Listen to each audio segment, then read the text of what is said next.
बिस्मिल्लाहिर्रहमानिर्रहीम। मुअज़्ज़ज़ सामईन व सामियात, देवबंदी उलमा की यहाँ बात आई तो मैं कुछ वाज़ेह कर दूँ कि देवबंद दारुल उलूम के फाउंडर कासिम नौनतवी ने अपनी किताब तहज़्ज़ुलुन नास के सफ़हा 8 पर लिखा है कि उम्मती नबी से बढ़ जाती है, माअज़ल्लाह उम्मती अमल में नबी से बढ़ जाती है।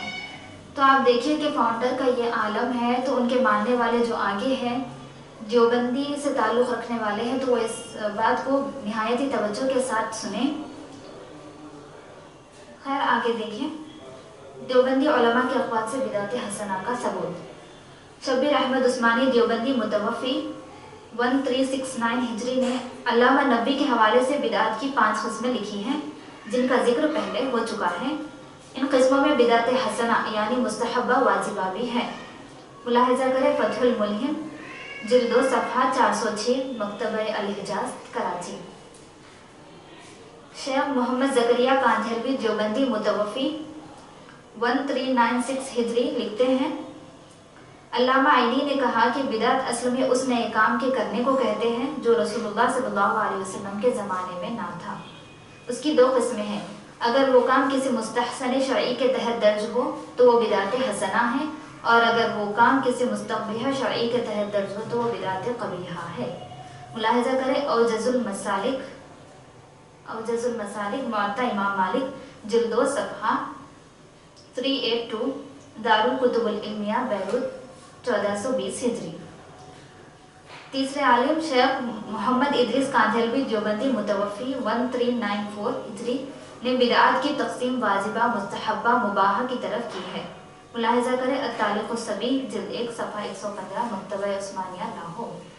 तो मुअज़्ज़ज़ सामईन व सामियात, ये थे देवबंदी उलमा के अक़वाल। हमने आपसे हमारे उलमा और अहले हदीस, हमारे उलमा से भी बिदात हसना का सबूत दिया है, और अहले हदीस, गैर मुक़ल्लिदीन, सल्फ़ी और देवबंदी और शेख इब्न तैमिया के हवाले से भी बिदात का सबूत आपको बता दिया है। इसके बावजूद भी कुछ लोगों को एक बात की गलत फहमी है जिसका इज़ाला ज़रूरी है। कुछ लोगों को बिदात के हवाले से एक बड़ी गलत फहमी ये हुई है कि जिस बात के हराम या हलाल होने की सराहत कुरान और हदीस या अक़वाल सहाबा में नहीं, इसको बिला सोचे समझे वो बिदात व गुमराही कह देते हैं, और बात बात पर बुखारी और मुस्लिम शरीफ की हदीस का मुतालबा करते हैं। हालांकि खुद उन्हीं से उनके रोज़मर्रा के वो आमाल व अफ़आल जिन्हें वो कार खैर समझ कर करते हैं, उनके सबूत पर दलील तलब की जाए तो कमोबेश अपने 75% 75% आमाल की जवाज़ की सराहत पर बुखारी मुस्लिम शरीफ की कोई हदीस पेश करना तो दूर की बात है, हदीस की किसी किताब से कोई ज़ईफ़ हदीस भी पेश नहीं कर सकते। फिर भी जहालत और हद धर्मी की हद ये है कि कोई सुन्नी मुसलमान खड़े होकर सलातो सलाम पढ़ता है तो उससे कहते हैं कि बुखारी शरीफ में कहाँ है कि खड़े होकर सलातो सलाम पढ़ो। कोई सुन्नी मीलाद की महफिल मुनाक़िद करता है तो उससे कहते हैं कि उसके सबूत में बुखारी शरीफ की हदीस लाओ, और जब दलील में उनसे सुन्नी मुसलमान ये कहता है कि अहादीस सहीहा से इसाले सवाब का जवाब साबित है और ये हुक्म आम है, लिहाजा हर उस तरीक़े से इसाले सवाब करना जायज़ है जिससे शरीयत ने मना नहीं किया। कुरान में नबी पाक अलैहिस्सलातु वस्सलाम पर सलातो सलाम पढ़ने का हुक्म है। ये हुक्म आम है, जिस तरह चाहो पढ़ो, बैठ कर पढ़ो या खड़े होकर। हम बैठ कर भी पढ़ते हैं और खड़े होकर भी पढ़ते हैं, किसी भी एक हैत के साथ पढ़ने को वाजिब नहीं समझते।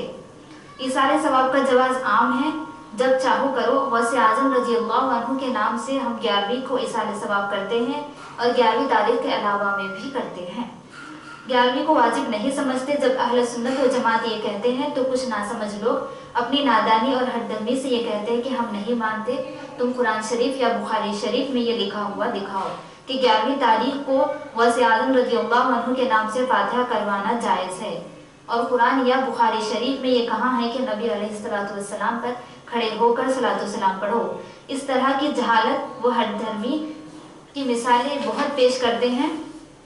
लिहाजा मुअज़्ज़ज़ सामईन व सामियात, मुनासिब है कि किसी भी नई चीज़ के हराम या हलाल होने का शरई कायदा बयान कर दिया जाए ताकि गलत फहमी का इज़ाला हो और अवाम अहले सुन्नत व जमात, अहले बिदअत फ़िरक़ों मसलन वहाबिया, सल्फ़िया, देवबंदिया और गैर मुक़ल्लिदीन के मुग़ालते और धोखे के शिकार ना हो।